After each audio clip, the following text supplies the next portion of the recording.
Hello, welcome to a brand new edition of Sports Pizza. My name is Edwin Onyebolise. It's a special edition. This is dedicated to our Muslim brothers and sisters. I'm sure you had a fantastic Eid Mubarak celebration. We hope that this time next year you're going to have a bigger and better one. We have a lot to unpack on the show today, from the local scene and of course to the foreign scene. Plenty of football, plenty of tennis, where we have a new kid on the block. And you know how we wrap up the show, we give you tips from the betting world. More games coming out this weekend, and of course the UEFA Champions League is back on the horizon. I don't do this alone, I do this in the company of David Abe. But before I bring David on board, let's go on a short break, catch our breath. When we return, we get the ball rolling.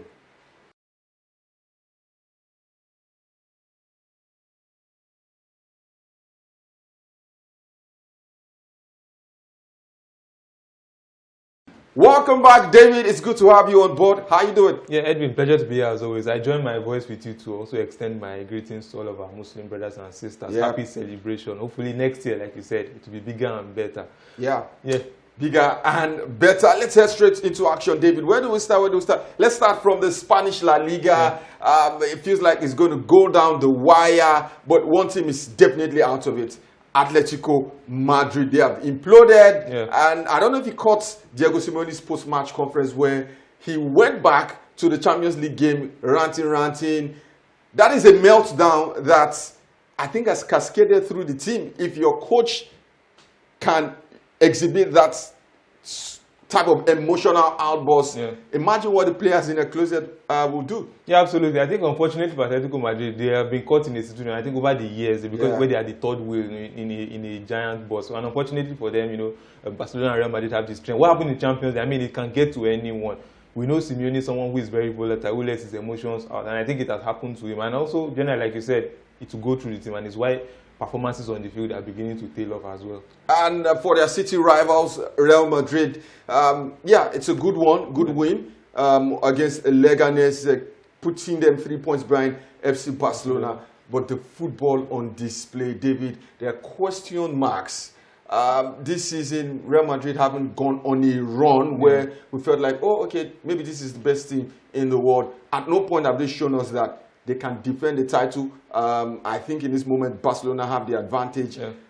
At the end of the season, I think only a Champions League win or a title defense will keep Carlo Ancelotti in the job. Yeah, absolutely. I think for a lot of years throughout his time at Real Madrid, there's been a lot of talk about how the football has not been vintage. It's just been the results over, style over substance over style. And I think for that reason, this season, if there's no title to show for maybe the Champions League or even the league that they can fight all the way, I think it might be the final season for him at Real Madrid. But the pro Carlo Ancelotti can tell you, Madrid has never been defined by his style. Yeah. Madrid have always been defined by winning. Winning is their style. And if you look at his resume, he is the most successful Real Madrid manager. Yeah. For those who don't know, Champions League titles, league titles, domestic cups, super cups, and all of that. I think he has enough credit in the bank to have a season that could pass like this. Yeah, so I think for him generally, in the court of public opinion, which is probably one of the courts that people don't like to talk about, but I think he's losing a lot of ground in the court of public opinion. But I think the major opinion that matters most is Florentino Perez. If he still believes that this is the man that is going to win us, because to Perez, all that matters is title. We've seen it over the years. He sacked managers for less. Managers who won titles and have not done very well the following season, he has sacked. So I think how much credit Carlo Ancelotti has in the Florentino Perez bank is what's going to determine how his future is going to be. And for their actual rivals, Barcelona, no questions. Yeah. They are simply the best team in Spain. Possibly, some would say Europe. Yeah, I think when Simeone came out a few months ago and said Barcelona are the best team in La Liga, it looked like it was a bit premature, but I think he saw a lot of things that were good. Attacking wise, they have the best attack in all of Europe, the way those guys are performing. I think defensively, where they had a few issues, I think now they're beginning to fix up. And I think the ultra-aggressive Highline is becoming a little less aggressive. So they found a balance, and that balance is bringing the best out of them. The return of players like Frenkie de Jong, the likes of Ronald Araujo, has given them more options. And I think it's good for them, and it's why they're firing on all cylinders right now. Still with Barcelona, David, I like that you brought up the Highline conversation. I think in games, Barcelona, they give opponents chance. down to the 90th minute, they press high. Yeah. This could be their Achilles heels in the Champions League, especially if they get past Dortmund and they face a team like Inter Milan, who defensively are the best team in the competition and also have fantastic attackers that can hurt you. I think in theory it looks like it's that way, but I think generally in practice we've not seen it being, caught a lot of time. Especially since they came to 2025, it seems like the balance has finally clicked. The first half of the season before we came into the new year, it looked like there were a lot of gaping holes, but now those holes are not as apparent as they should be, and they've not been found out a lot. Maybe there's a balance that has actually been struck. Is Pedri the best player in the world? No, he's not. He's not. It's one if of Pedri the best. is it, who is the best player in the world currently in this moment? I mean, it's difficult for me to judge. I think but you are quick to dismiss Pedri. Yeah, because it's a model for me. There's a whole lot of names. There's no outstanding candidate. Okay, so let's have your top three. Top three, I think I'll put Mohamed Salah in that conversation. I think he's had. We know how the last few weeks have ended for him. But some point in the Champions League against PSG was quiet, both legs. Yeah, there was a lot of that. But I think generally the team capitulated over the course of the last few weeks. But he's still, individually, he's still been one of the best players in the world this season. Also, I think Lamine Yamal as well has been very good for Barcelona. I mean, there has been a lot of ups and downs, but generally there has been more ups and downs. And Edwin, you're putting me on the spot right now. But what I have in my mind is a cluster of players, and I'm trying to just single out a lot of guys. But there have been a lot of good players across Europe. Pedri is probably one of the outstanding, but it's not the overwhelming outstanding. You mentioned Yamal, but failed to mention Rafinha. I think Rafinha is arguably Barcelona's best player, alongside Pedri and Yamal. Yeah, so been their if you leave Yamal out, why did you leave Rafinha out? Put in a tight spot, I just true. All right, away from the Spanish La Liga, let's get straight to Italy. David, like Atletico Madrid, fell out of the title race. Atalanta has also done that in the Serie A. I think for Atalanta, their case is more understandable. I mean, they were just, a little horse in this title race. And I think they don't have all it takes. Fine, they have a manager who is quality, but the players generally, that squad is not enough to win a title. They pushed above their weight, and I think the weight is beginning to fall on them right now. I think it's going to be Napoli and Inter Milan all the way for the title this season. And for Napoli, it was a good win against Milan, even though the final 10 minutes, it was really tough one for them. Milan came at them, but they held on to win. Inter Milan hold a 3 points advantage. Do you think Champions League could be a distraction for Simone Inzaghi's Milan side? I mean, we've been saying this over the last few weeks, and I think what we've seen over his time at Inter Milan is either or the other. So it's either the league or the Champions League. We've seen him do well in Champions League, struggle in the league. We've seen him struggle in the Champions League and do well in the league. So I think it's a balance of the two. I think maybe this season is where they actually have the balance, because they've been very spectacular in the Champions League, defensively very solid, and in attack they've been getting the goals needed. In the league, they've also not fallen far away from their usual standards. So I think maybe this season is where the balance has been gotten right. Let's continue this Champions League conversation, because the team Inter Milan face in the quarterfinals is Bayern Munich, and Bayern Munich have their own defensive issues. Alphonso Davies is ruled out for the season. In fact, he's going to miss the first half of next season. Upamecano is out. Ito, the Japanese defender, is out. Manuel Neuer is touch and go. Is this advantage Inter Milan? Again, don't forget they play the first leg away from home. Yeah, I think it's an advantage Inter Milan. I think based on what they've done in Champions League, they've only conceded 1 goal in Champions League so far this season. It's really remarkable. I think they are built on defensive solidity. For Bayern Munich, defensive solidity is not what you expect from them. But when you now miss key defenders again, I mean, it makes it more difficult. Hopefully, they will try to make it a game where they will outscore Inter Milan, but I think it's going to be difficult if Inter Milan keep them out for as long as possible and then nick the odd goal here and there. So it's a difficult time for Bayern Munich in this one. All right, any hope for Leverkusen in the Bundesliga title race? I don't think so. I think Kane is on the personal mission right now. I think he's trying to drag the rest of his teammates over the line. I think it means more to him than a lot of these other guys. He's been someone who has come so close, and I think right now he wants to do this even for the culture and especially end that jinx finally. And in England, we know it's Liverpool's title to lose, David. They have one hand and a few fingers on the title. But for Manchester City, they take on Nottingham Forest in the FA Cup. The other semi-final tie is Crystal Palace versus Aston Villa. Will FA Cup win count as a successful season for Manchester City? Absolutely not. Absolutely not. I mean, based on what happened in the middle of the season, fine, you say it's a success. How they were able to turn it around. A lot of teams will suffer what Man City suffered, and they will completely go off the board. Yeah. They're in with the Champions League qualification hope, and then they're also on the way to an FA Cup victory. So I think it will make it a good season. But generally, over what was expected, a team that did a quadruple title run, 4 in a row, and also did the treble 2 seasons ago, to now come to this level, I don't think they're just celebrating scraps at this point in time. All right, David said that they are celebrating scraps. For City fans, they won't care. They need all the titles on board. So at least give the fans bragging rights at the end of the season. And I'm sure you saw the videos of Newcastle fans, the bus store. I don't know why you guys are criticizing them. Hey, not every club has a chance to win the Champions League or the league title. Some clubs, like Newcastle, will do well to celebrate the League Cup or the FA Cup. The League Cup in this moment represents the Champions League for them. At this point, we'll go on a short break. When we return on the other side, there's plenty more. This time, we're going into the world of tennis, where, like I said, a young kid on the block has announced himself.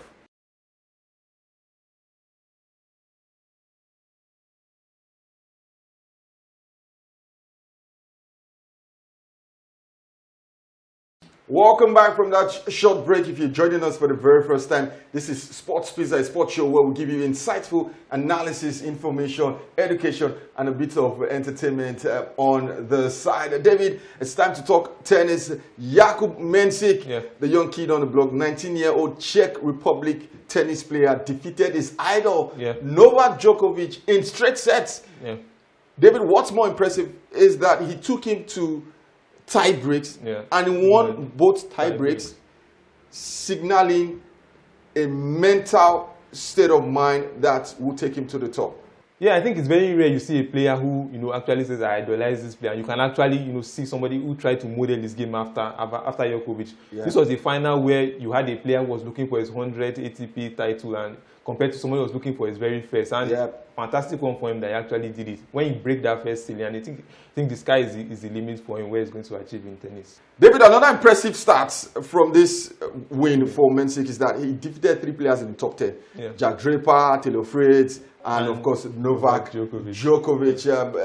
The guys on tour speak glowingly about him, his ability on court, his mental strength. We're looking forward to seeing more Mensik on tour. For the ladies, Aryna Sabalenka, never in doubt, defeated Jessica Pegula in straight sets. Yeah, absolutely. This is her second title as world #1. I mean, it's still sinking in for me that she's actually world #1. She's somebody who I really like on the WTA tour. I think she's really one of the best players. Especially on hard court, she's probably, you have Swiatek, who is the queen of clay. But on hard court, there's very few players that can defeat Aryna Sabalenka. And it's a fantastic one for her. I think this year she's going to add a few more Grand Slams along the way.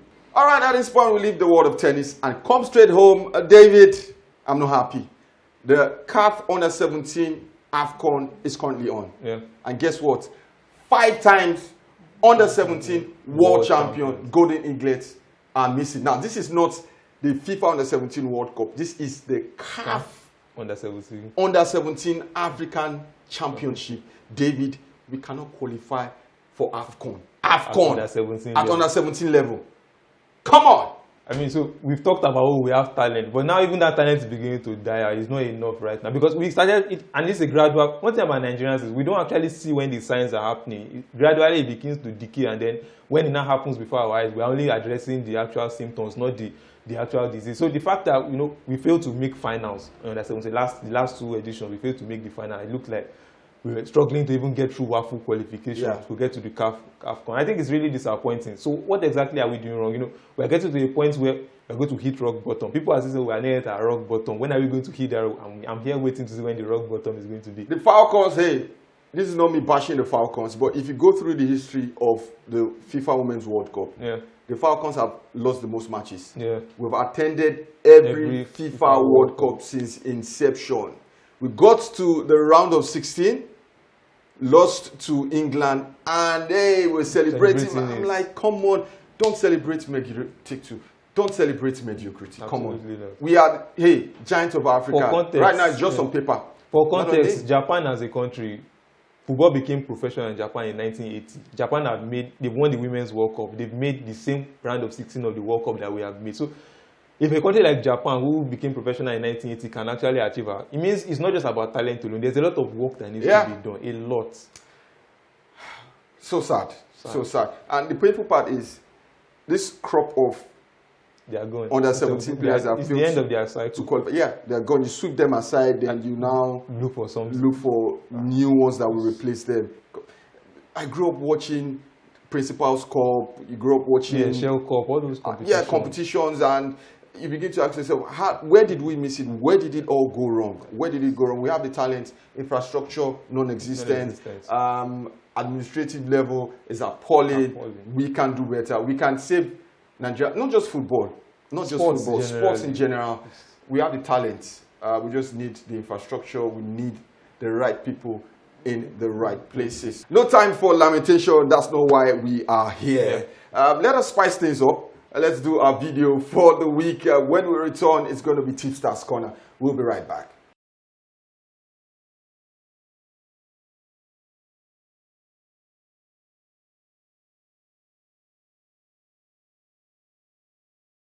Welcome back, David. Great scenes for the Geordies.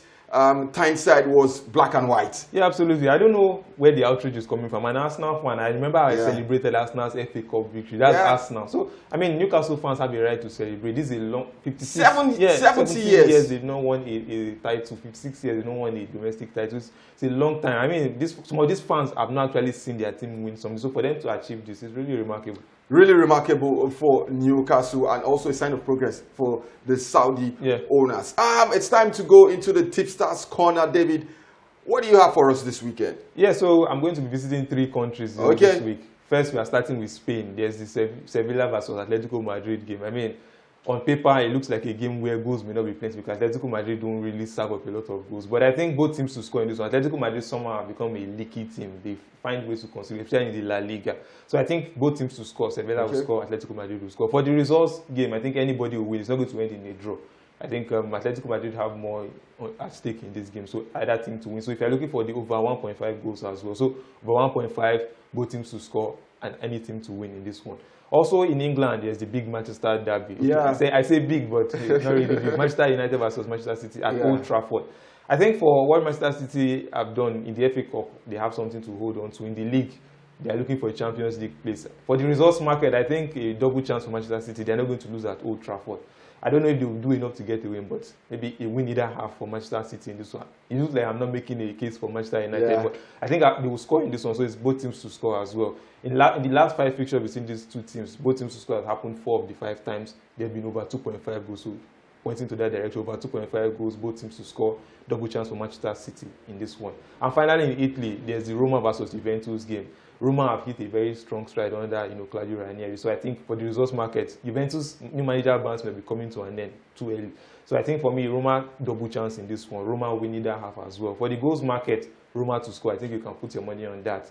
And for the over-under goals, I think under 2.5 goals, maybe a 1-0, 2-0 victory for Roma in this one. Thank you very much, our own David, giving us pointers to look forward as we come across the weekend games. This is for the punters, and Sports Pizza is not liable for any bet loss. We're just here to give you expert analysis and give you 1 or 2 pointers to look forward to in the punting world. And this is where we drop anchor on today's show. I'm sure you enjoyed our special edition. Once again, it is a happy Eid Mubarak celebration to our Muslim brothers and sisters. David, it's always a pleasure having you on set. Yeah, Edwin, the pleasure is always mine to be here doing this with you. From Ave David is goodbye. And remember to follow us on our social media platforms. The handles are showing on your screen. Go to the YouTube page, like and subscribe. From me, Edwin Onyebole, say, hey, I love doing this, and I'll do this same time next week, God willing. Do have a sporting weekend.